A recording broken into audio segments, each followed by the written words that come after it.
नमस्कार, मैं हूं मृत्युंजय कुमार झा और अगले आधे घंटे तक कमोडिटी मार्केट पर सबसे बड़ी कवरेज जारी है। हम आपको बताएंगे कि आज के बाजार का मूड माहौल कैसा है, कहां पर आपके लिए कमाई के मौके बनेंगे, खबरें कौन कौन सी हैं और उसका इंपैक्ट होगा क्या।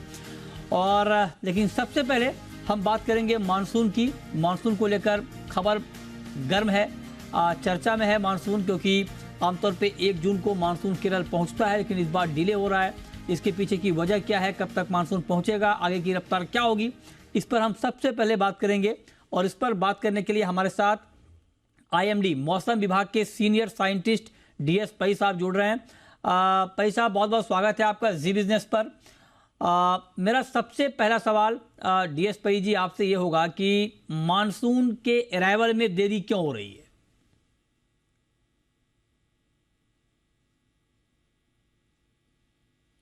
पई साहब, आप सुन पा रहे हैं सर? या नमस्कार। मानसून, हाँ, monsoon south east Arabian Sea में है और लास्ट 2-3 दिन से उसका डेप्थ, मानसून सर्कुलेशन का डेप्थ बढ़ा, विंड स्पीड बढ़ा और ये थोड़ा रेनफॉल एक्टिविटी भी शुरू हुआ है 4 तारीख से केरल में। लेकिन ये जो हम लोग चाहते उतना इंटेंसिटी नहीं है, तो इसलिए हम लोग वेट कर रहे हैं डिक्लेयर करने के लिए।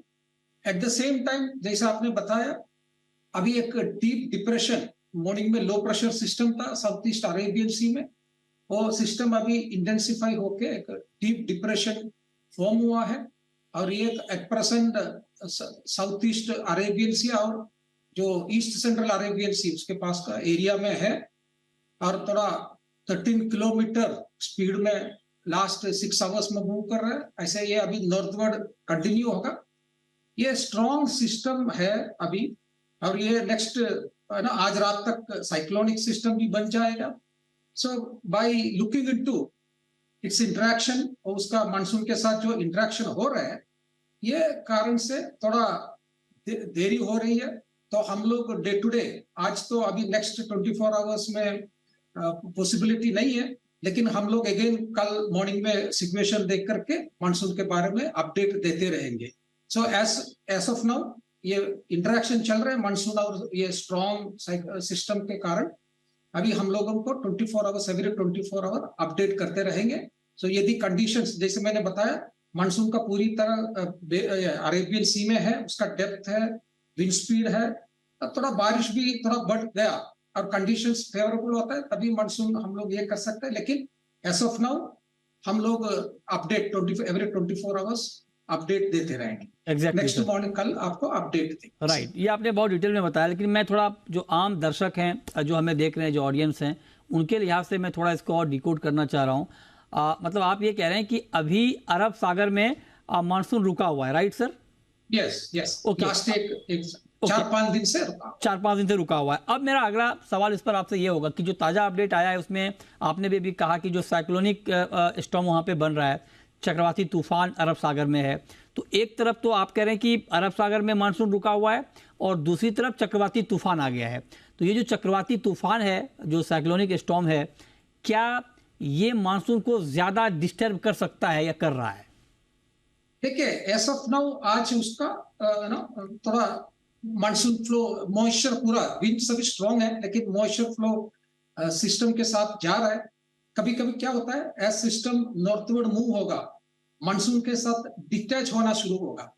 तो यदि ऐसा होता है फिर मानसून का एंट्री होने का पॉसिबिलिटी है। लेकिन सिंस ये एट प्रेजेंट इंटरेक्शन चल रहा है, हम लोगों को थोड़ा वेट और वॉच होना पड़ेगा। तो इसीलिए मैंने बताया आपको एवरीडे मॉर्निंग में हम लोग अपडेट। तो ये जो सर चक्रवाती तूफान है पई साहब, ये जो आपने कहा कि साइक्लोनिक कंडीशन बन रहा है, ये कब तक रह सकता है सर अरब सागर में? कब तक इसके रहने की संभावना है? देखिए, अभी नेक्स्ट 5 दिन में वो लैंड में जाने का चांस नहीं है, ओशन में रहेगा। ये almost severe cyclone, very severe cyclone तक बनेगा।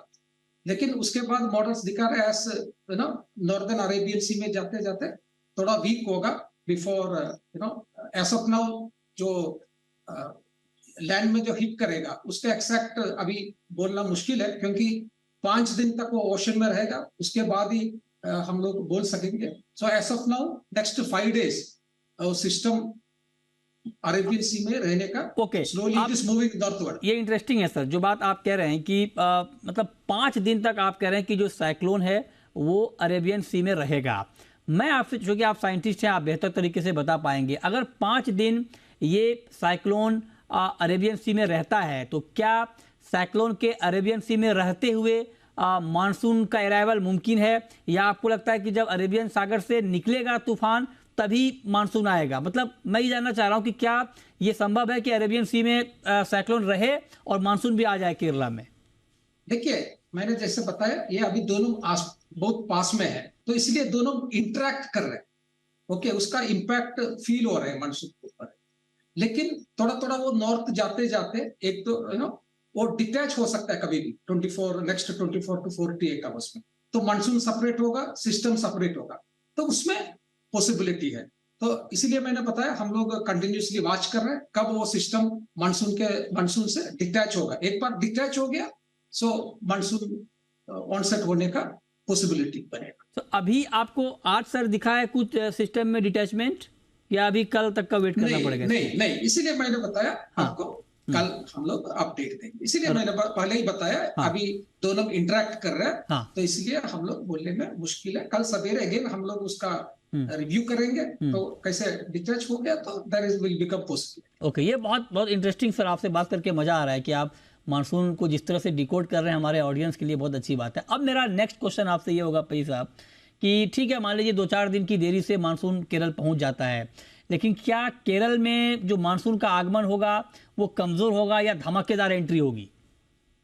देखिए, एज ऑफ नाउ जैसे मानसून विंड सभी इनफ स्ट्रेंथ है, जैसे जनरली हम लोग जो ऑब्जर्व करेंगे ऑनसेट के आसपास में, जैसे मैंने बताया ये स्ट्रॉन्ग सिस्टम होने के कारण मॉइस्चर फीड इनफ नहीं है। Okay, at the same time bay of Bengal में भी एक छोटा सर्कुलेशन है, इसके कारण वो थोड़ा पुलिंग हो रहा है, तो विंड स्पीड है, मॉइस्चर का कमी है, तो एक बार सिस्टम डिटैच होगा, सडनली अब्रप्ट इंक्रीज हो सकता है रेनफॉल एक्टिविटी। इवन एक व्हाट वी कॉल एमजेओ बोलते हैं, वो भी इंडियन ओशन में नेक्स्ट 2-3 दिन में आएगा। सो इसका आगमन के बाद में ये फोरकास्ट दिखा रहा है कि हमारा extended range middle of June में वेरी रैपिड प्रोग्रेस होने का पॉसिबिलिटी है। लेकिन as of now I am just saying we have to watch and wait and watch. लेकिन जो एक्सटेंडेड 15 दिन का जो फोरकास्ट दिखा रहा है कि मिडिल ऑफ जून में और रैपिड प्रोग्रेस होगा। सो एक बार केरल में आने के बाद वंस केरला 1-2 दिन में थोड़ा प्रोग्रेस होने के बाद तभी तक सिस्टम ये वीक होगा, सो उसके बाद there is a possibility of rapid progress. अच्छा, तो मतलब आप कह रहे हैं कि उसके बाद रफ्तार तेज होगी मानसून की। मतलब अभी जो सर आपको 15 दिन का दिख रहा है फोरकास्ट, उसमें क्या रैपिड प्रोग्रेस दिख रहा है, मतलब तेज रफ्तार दिख रहा है मानसून का? यस। ओके, अच्छा पई साहब, एक सवाल आपसे मैं ये पूछना चाह रहा हूँ कि चूंकि हम मानसून की बात कर रहे हैं और आप कह रहे हैं कि अच्छी प्रोग्रेस होगी, अब अगर मान लीजिए केरल हफ्ते भर की देरी से अगर मानसून केरल पहुंच रहा है, तो क्या इसका इम्पैक्ट, या अगर मैं आपसे पूछूं कि मानसून जो उसके बाद जहां जहां पहुंचने की तारीख है, क्या वहां पर भी इतना ही डिले होगा या उसको कवर अप कर सकता है? नहीं, देखिए ये अभी थोड़ा बोलना मुश्किल है। मैंने बताया पहले केरल में आने के बाद वो सिनॉप्टिक सिचुएशन के हिसाब से, यही मैं बोल रहा हूँ आपको, ये सिस्टम के साथ इंटरेक्ट कर रहे हैं, तो हम लोग थोड़ा केरल में कब पहुंचेगा उसका थोड़ा अनसर्टिनिटी। एक बार वो आने के बाद कैसे सिचुएशन है इसके हिसाब से डे टू डे हम लोग बोलते रहेंगे, तो अभी बोलना मुश्किल है। लेकिन मैंने बताया आपको लॉन्ग रेंज जो एक्सटेंडेड रेंज है नेक्स्ट 15 डेज का, वो दिखा रहा है कि मिडिल ऑफ जून थोड़ा फास्ट प्रोग्रेस हो सकता है। तो एंड सिमिलरली जो आपका थोड़ा सिमिलरली 1-2 दिन का डिले में कुछ प्रॉब्लम नहीं होता, क्योंकि यदि अच्छी बारिश मिलती है ये 1-2 दिन का डिले का कॉम्पेंसेट हो जाएगा। तो हमको ऑप्टिमिस्टिक होना चाहिए। बिल्कुल सर, बिल्कुल। मैं तो घनघोर ऑप्टिमिस्टिक हूँ सर मानसून को लेकर। मैं तो चाहता हूँ, जब मैं मुंबई रहता हूँ, बहुत गर्मी है, मैं तो चाहता हूँ कि आज बारिश हो जाए, है ना, हमें कुछ राहत मिले। तो मैं ये बहुत अच्छी बात आपने बताई सर। ये जो आपने बताया कि मिडिल ऑफ जून से रैपिड प्रोग्रेस मानसून का हो सकता है, ये एक अच्छी खबर है, राहत की खबर है। इस पर एक दूसरा सवाल मेरा ये है कि जब रैपिड प्रोग्रेस मानसून का होगा मिडिल ऑफ जून से, तो उसमें क्या डिस्ट्रीब्यूशन को लेकर कोई इंडिकेशन आपको मिल रहा है कि रैपिड प्रोग्रेस के साथ साथ मानसून का वितरण कैसा होगा, डिस्ट्रीब्यूशन कैसा रहेगा, क्योंकि बड़ा महत्वपूर्ण है खरीफ की सोइंग के लिए? देखिए, हम लोग जो फोरकास्ट दिया हुआ था मई लास्ट में 26 को हम लोग रिलीज किया था, उसमें दिखाया था पेनिनसुला छोड़ करके most of the region June month में थोड़ा सामान्य से कम रहने की संभावना है जून महीने। अच्छा, तो सर लेकिन सामान्य से जो कम का आप लोगों ने दिया था, क्या उसमें कुछ ज्यादा कमी की आशंका है, या जो आपका जो फिगर था, मतलब अगर आप रिपीट कर पाए, मेरे ख्याल से 90% के आसपास था, 90 से कम था? नहीं, हमने दिखाया था 92 से कम है। 92 से कम है, तो 92 से कितना कम अगर मैं आपसे पूछूं तो क्या आप बताने की स्थिति में है अभी? देखिए, ऐसे कुछ बोल नहीं सकता, ये मानसून ये सभी नेचुरल होता है। हम लोग जस्ट प्रयत्न करते हैं कि उसको अंडरस्टैंड करके जो हमसे हो सकता है, मॉडल्स जो दिखा रहा है, अदरवाइज नेचर वो अपने आप काम करता है, हमारा कुछ सुनता नहीं है, अपना मर्जी में होता है। हम लोग जस्ट ट्राई करते हैं how best we can understand situation का सिचुएशन। जैसे हम लोग अपने आप को हमारे बारे में हमको मालूम नहीं होता कभी कभी, तो हम लोग नेचर का कितना नहीं, राइट सर, ये तो बिल्कुल सर, आप लोग मतलब जो काम कर रहे हैं काबिले तारीफ है कि आप लोग एटलीस्ट बहुत एक्टिव हैं, आईएमडी बहुत एक्टिव है, और समय समय पे आप लोग किसानों को बताते रहते हैं कब क्या तैयारी करनी है, मानसून का क्या होगा। एक सवाल मैं आपसे ये पूछना चाह रहा हूँ पई साहब कि अभी जो साइक्लोन अभी हम देख रहे हैं अरेबियन सी में, अरब सागर में चक्रवाती तूफान, क्या इसका अभी लॉन्ग टर्म रेन पे तो कोई इम्पैक्ट नहीं पड़ेगा? लंबे समय में जो बारिश होगी जो 4 महीने के दौरान, जुलाई के महीने में, उस पर कोई इम्पैक्ट तो नहीं आएगा सर इसका, इस तूफान का? ये जनरली आपने देखा होगा मेनी मानसून ईयर्स में ऐसा सिस्टम फॉर्म होता है, ये नॉर्मल सिचुएशन है। ओके, सो वो टेम्पररी ड्यूरिंग उसका जो लाइफ टाइम है उसके टाइम में थोड़ा इम्पैक्ट करेगा, बट लॉन्ग टर्म में देयर इज नो इम्पैक्ट, इसके बारे में इम्पैक्ट नहीं है। So this is just normal process है मानसून के साथ जो होता है। मेनी ईयर्स हम लोग जस्ट बिफोर ऑनसेट ऐसे साइक्लोन सिस्टम फॉर्म होता है। So there is no relationship between cyclone जो फॉर्म हुआ और क्वांटम ऑफ रेनफॉल जो हमको 4 महीने में मिले। ठीक है, जो दर्शक हमें देख रहे हैं इस वक्त, तो इस बात को समझ लें, जो बात है कि अभी जो ये चक्रवाती तूफान की खबर आप देख पा रहे हैं अरब सागर में, इसका लॉन्ग टर्म मतलब ये जो 4 महीने के दौरान जो मानसून की बारिश होती है उसका कोई संबंध उससे नहीं है। तो मतलब आप ये ना समझें कि ये चक्रवाती तूफान आ गया है तो जुलाई, अगस्त, सितंबर में भी कम बारिश होगी, ये बात बिल्कुल नहीं है जो बात पई साहब कह रहे हैं। अब पई जी, एक सवाल मैं आपसे ये पूछना चाह रहा हूँ सर, कि आपके, अच्छा अभी जो सर ये अरब सागर वाली खबर हम देख रहे हैं चक्रवाती तूफान वाली, क्या अरब सागर में साइक्लोन जो आया है, क्या इसका अल नीनो से भी कोई रिलेशन है? नहीं, ये आप देखिए, ये सिस्टम एलिनो नॉन एलिनो ईयर में भी होता है। अच्छा, तो उसके बारे में कुछ ये नहीं है, जो कंडीशन उसको फॉर्म होने के लिए सब कुछ है, सी सरफेस टेम्परेचर बड़ा है, थोड़ा नीचे उसको वोर्टिसिटी मिलता है, ये सभी कंडीशन फेवरेबल हो गए तो वो सिस्टम फॉर्म होता है। Okay, so nothing to do with El Nino, ऐसे कुछ एलिनो के साथ ये मैं ये सब सवाल आपसे इसलिए पूछ रहा हूँ क्योंकि कई बार मानसून की खबर बहुत टेक्निकल होती है और ऑडियंस को समझने में दिक्कत होती है, खबर कुछ होती है, वो समझ कुछ और लेते हैं। इसीलिए 2 महत्वपूर्ण बात जो ऑडियंस हमें देख रहे हैं, पहला तो ये कि अल नीनो की जो खबर आप सुन रहे हैं, अल नीनो का इस चक्रवाती तूफान से कोई लेना देना नहीं है, पहली बात। दूसरी बात, पई साहब कह रहे हैं कि इस चक्रवाती तूफान का लॉन्ग टर्म की बारिश पर कोई इम्पैक्ट नहीं पड़ेगा। अब मेरा एक सवाल सर आपसे ये है कि आप जरा ये बताएं कि जब हम मानसून की बात आपसे कर रहे हैं और किसान आपको सुन रहे हैं, देख रहे हैं, किसानों के लिए जो खरीफ की खेती करते हैं, जून जुलाई में सोइंग करते हैं, उनके लिए आपकी क्या एडवाइजरी है इस वक्त? देखिए, फर्स्ट ये क्या है, जो लोकल गवर्नमेंट है, जो एग्रीकल्चर डिपार्टमेंट है, वो मिड डिपार्टमेंट से जो फोरकास्ट और वेदर इंफॉर्मेशन लेकर के अपना एक्सपर्टाइज भी ऐड करके अप्रोप्रिएट लोकली उनको एडवाइस देते हैं, वार्निंग्स देते हैं। सो उनको टोटली फॉलो करना है। एंड जनरल प्रिंसिपल ये होता है कि before sowing some amount of rainfall, assured rainfall होना चाहिए। सो तब तक सोइंग ना करें, क्योंकि एंड सिमिलरली हमारा जो फोरकास्ट है, एक बार जस्ट 2-3 दिन में बारिश मिल गया, उसके बाद कुछ ऐसे गैप होने का संभावना, तो ये हम लोग एग्रीकल्चर डिपार्टमेंट को बोलते हैं, देन वो अप्रोप्रिएटली फार्मर्स को भी एडवाइस करते हैं। तो इसलिए जो लोकल गवर्नमेंट या स्टेट गवर्नमेंट एग्रीकल्चर डिपार्टमेंट में, उनका एडवाइजरी सुनिए और अकॉर्डिंगली करिए। So that is the only. ठीक है, एक सवाल पई साहब आपसे और, अभी कुछ राज्यों में भीषण गर्मी पड़ रही है, बिहार, झारखंड, पश्चिम बंगाल, क्या वहां पर ये सिचुएशन कंटिन्यू रहने वाला है अभी? या अगले कुछ दिनों में राहत मिलेगी? बहुत गर्मी पड़ रही उधर अभी। देखिए, इस बार आपने देखा होगा, हम लोग लकी है कि मई में बहुत हीट वेव्स बहुत कम था। ओके, सो अभी कोई कोई रीजन में, झारखंड में है, वेस्ट बंगाल, सब हिमालयन वेस्ट बंगाल एंड थोड़ा आंध्र प्रदेश, ये आइसोलेटेड एरिया में है हीट वेव्स। अदरवाइज आप इवन नॉर्थ वेस्ट में देखेंगे, हम लोग ऑलमोस्ट नॉर्मल टेम्परेचर के आसपास है।